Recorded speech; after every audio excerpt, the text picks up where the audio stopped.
We're kicking off 12 days of appetizers with my favorite sausage balls. Only 3 ingredients: palmetto pimento cheese, your favorite breakfast sausage, and Bisquick. Mix by hand or with a hand mixer, then roll into 1-inch balls. These can be refrigerated up to 3 days before baking. Just put wax paper between the layers. Spray a baking sheet with nonstick spray or line with nonstick aluminum foil. Bake at 375 for 15 to 18 minutes or until they're golden brown. Truly an easy and delicious holiday appetizer. This is your 6-carb pizza. Low-carb tortilla, and hear me out. Oil with some garlic and salt before you put on your tomato sauce. I use less than half of a serving of Trader Joe's tomato basil, and it's plenty. Throwing on some of my favorite toppings, putting in the oven at 350 for 20 minutes, and voila. High-protein cookie mug cake. In a mug, add your protein, oat flour, granulated sweetener, baking powder, milk, and vanilla extract. Mix it up. Microwave it for 1 to 2 minutes. You'll be left with this gooey, high-protein mug cake. Let's make Ina Garten's mac and cheese that broke the internet while I hit you with some barefoot Contessa facts. Did you know Ina has no formal training in cooking? She taught herself. She wears only one kind of custom-made button-down shirt. She worked in the White House as a budget analyst. She met the love of her life, Jeffrey, when she was 15. He's only disliked one of her dishes. It was a fish stew. And she has her pilot's license. We love you, Ina. Rigatoni alla vodka.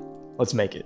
In addition to these ingredients, you'll also need a tube of concentrated tomato paste. You can omit the vodka if you don't have it, and I'm using Parmigiano Reggiano. Start off by dicing half an onion, 1 shallot, and a couple cloves of garlic.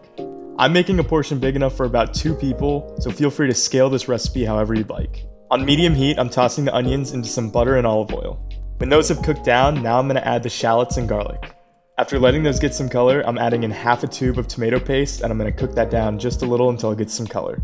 Now in comes a splash or 2 of vodka, then lower the heat and add in about 1/4 cup to half a cup of cream. Your sauce should be looking like this. Now you're going to add in your cheese, followed by your pasta. I'm adding in some splashes of pasta water to help make an even more silky sauce. Now I'm tossing in some smaller pieces of basil, and then make sure to season to taste. It's great the way it is now, but I'm just going to finish mine with a little bit more basil and Parmesan. Thanks for watching. Okay, I figured I'll just remake it for you guys because I had a lot of people message me and ask me for the actual ingredients and the lineup and everything, so I'll just do that now. Okay, 1 can whole kernel corn. Do not drain it. You need all that water to cook the shells. 1 can whole cream corn. Duh. Chopstick of butter. I measured this out this time for y'all, but it's like a heaping cup. Uncooked shells, and then 1 cup, or on the Velveeta package, it's 8 ounces of cubed, like chopped up Velveeta. Okay, you're gonna stir it up, salt and pepper, whatever. Foil on it, 350 for half an hour. Okay, stirred after half hour, put it back in for another half hour, uncovered. This is an hour of baking. Today we're making candied bacon. Thick cut bacon over medium heat. 2 to 3 tablespoons of brown sugar and maple syrup when it starts to crisp up. Sriracha if you're in the mood for a kick. While great on its own, throw it on a stick. Drizzle some chocolate for a next level salty, sweet, and spicy treat. Let's make sweet potato fries. This has got to be the thickest sweet potato I've ever seen. The fry's almost as long as my knife. Before frying, cook your sweet potato fries for about 10 minutes until lightly tender. Place them in a deep fryer at 375 Fahrenheit. You can't get crispier than this. What's better, sweet potato or regular? Yeah, so what? I did my fries in mayonnaise. Start by steaming a sweet potato. The microwave method is the easiest.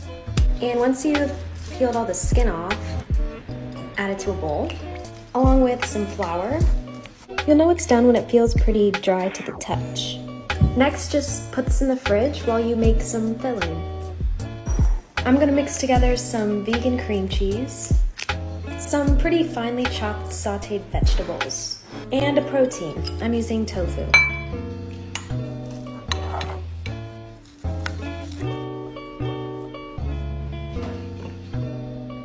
Next, I'm gonna fill them and fold them.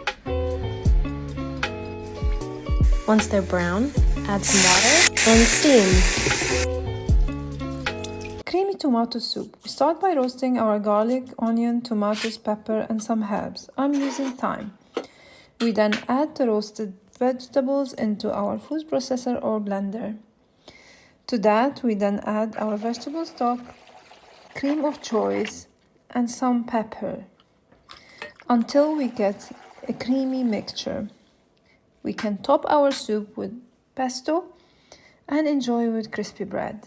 Alright guys, super easy broccoli casserole. So that's a large bag of steamed broccoli florets, a half a cup of mayonnaise, a half a cup of milk, 2 eggs beaten, 2 cans of cream of mushroom soup, 2 cups of Colby Jack cheese, salt and pepper to taste.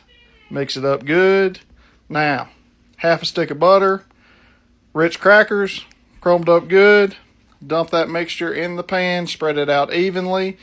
Then we're going to top it with the crackers and butter that we made just a second ago. Oven at 350 degrees for about 45 minutes, and goodness. Let's make an Italian spoon dessert. Best dessert of your life.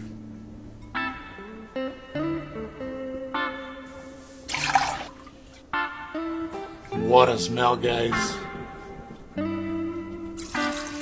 Vanilla bean, lemon, bring to boil. Rice flour or cornstarch in 3 times and whisk right away. Back in the pot, bring it to boil, freezer pull cold, take down the temperature. Pistachios, be stuck on the top. Instead you're buying peppermint patties? No, we make homemade peppermint patties from scratch. 2.5 cups of powdered sugar, tablespoon of shortening, tablespoon of cream cheese, tablespoon of water, 2 tablespoons corn syrup, vanilla extract, half teaspoon peppermint extract. Roll it out to start cutting out rounds of this little peppermint dough. Coat it in the chocolate. Oh my, that looks incredible. That is literally a peppermint patty. Here's how you make no-bake triple chocolate cheesecake. Add melted unsalted butter to crushed Oreo cookies, then mix until well blended. Pour the base into a springform pan and use a spatula or the bottom of a glass to firmly and evenly press the crust into the pan. Put this in the freezer for around 30 minutes while you make your filling. Add slightly softened cream cheese to a large bowl and whip with an electric mixer or a whisk until it's light and fluffy. Pour in powdered sugar and vanilla extract and whip again until smooth and creamy. Now drizzle in your melted chocolate and whip until the chocolate is completely combined. Pour the whipped cream into the chocolate and cream cheese mixture and then gently fold until it's just combined. Once that's combined, pour the mixture into your prepared crust and use a spatula to spread it out evenly. Now this needs to chill and set in the fridge overnight. Once it's chilled, top with chocolate ganache and spread it out evenly with a spatula. Then gently shake the pan to make the top smooth and even. Allow this to cool for about an hour, and now you're ready to serve. Crunchy Korean fried chicken in the making. Chicken thighs right here. So I want these in sort of bite-size-ish pieces like this. And then it's just a quick pinch, and in I go. We want to do this well. We want everybody coated well. My oil's at 350. We'll lower the basket. And we're going to give this a first initial fry. Our 8 minutes is up. We're going to let these guys cool for just a couple of seconds before we refry everybody once more. But right now, we'll make our sauce. A main Korean ingredient, and that is gochujang. Some soy sauce, of sesame oil, couple tablespoons of honey, garlic. I want it to have sauce. I don't want it to be laced with sauce. Of course, some green onion and some toasted sesame seeds on top. Gingerbread cookies aren't that good, but gingerbread oatmeal, now that's a different story. We're gonna bake ours because it takes oatmeal to a whole nother level, and if you like a cake-like texture, I highly recommend pulsing the oats until it's like a flour consistency. When you're mixing everything together, add all of these spices together. Those are gonna give you that gingerbread-like taste, and then you're gonna wanna add some maple syrup or molasses. Maple syrup is a great sub for molasses, by the way. Once it's baked through and cool, go ahead and top with confectioner's sugar or cream cheese or cinnamon spice Greek yogurt. Don't forget the maple. Who gets away with charging $30 for these Wagyu and foie gras dumplings, so I say we make it for a fraction of the cost. For the dumplings, add in an egg, water, flour, salt, and mix it up, baby. Knead your dough, cut it into 2 halves, and leave it under a damp cloth for 10 minutes. Roll it out and cut it into 3x3 inch squares. Get some beautiful Wagyu, dice it, and cook it for 1 minute. Next, get some foie gras, score it, and cook it for 45 seconds because it will melt fast. Dice it up, cut up a scallion, add them all together, and mix it up, baby. To fill your dumplings, add in 2 spoonfuls, put water on the edges to make it stick, and seal it all together. Cook for 10 minutes, and here's the finished product. Save your money and stay home because these taste amazing. Today I'm going to show you how I do bacon burn-ins. Let's get to cooking. So I'm using some Wright slab bacon for this recipe. Deal with it is, it hasn't been sliced up. So all we're going to do is we're going to cut it into thick strips. So now we're going to take our strips and we're going to cube them. And that's what kind of makes that faux burn-in shape. And what I've done, I've taken a half a cup of light brown sugar and mixed it with just a couple tablespoons of my The Barbecue Rub. Today I fired up my Old Hickory CTO. Got it running about 250 degrees. Used some good lump charcoal to get the fire going. Added a few chunks of cherry smoker wood in there going right on the cooking grate. Now we're going to close the lid. About an hour, check them out, see how they're doing. You know, what I want to do is just kind of move them around. We're just going to close her back up. All right, our bacon burn-ins have been on 2 hours now, but we're not quite done. We're going to set a glaze on these, spoon around in the sauce. Slide our pan back in. All right, it's been 25 minutes. Now look at these dudes. Guys, I'm going to be quiet so you can hear the crunch of the final of the 25 potato recipes.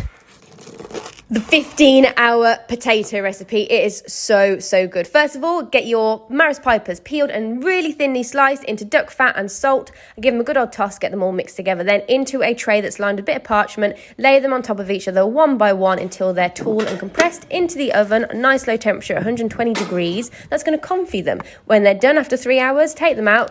Put some trays or tins on top into the fridge for 12 hours. You're going to compress it completely so that it's nice and tight. Then get your measuring tape out after the 12 hours. Cut them all up into however you want. Get fancy with it. Get professional. Do the maths. Fry them off at 190 degrees and you get crispy, crunchy 15-hour